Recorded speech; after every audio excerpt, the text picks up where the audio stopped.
بسم اللہ الرحمن الرحیم۔ ایک مرتبہ میں رسول کریم صلی اللہ علیہ وسلم کے ساتھ مدینہ کے قریب میں چل رہا تھا اور آپ کھجور کی جڑی پر سہارا دے کر چل رہے تھے تو کچھ یہودیوں کا ادھر سے گزر ہوا۔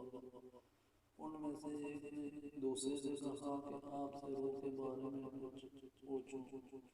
ان میں سے کسی نے کہا کہ مت پوچھو، ایسا نہ ہو کہ وہ کوئی ایسی بات کہہ دیں جو تمہیں ناگوار ہو۔ مگر ان میں سے بعض نے کہا کہ ہم ضرور پوچھیں گے۔ پھر ایک شخص نے کھڑے ہو کر کہا، اے ابو القاسم، روح کیا چیز ہے؟ آپ صلی اللہ علیہ وسلم نے خاموشی اختیار کی۔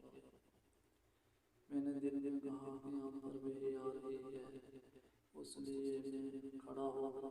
جب آپ صلی اللہ علیہ وسلم سے وہ کیفیت دور ہو گئی تو آپ صلی اللہ علیہ وسلم نے قرآن کی یہ آیت جو اس وقت نازل ہوئی تھی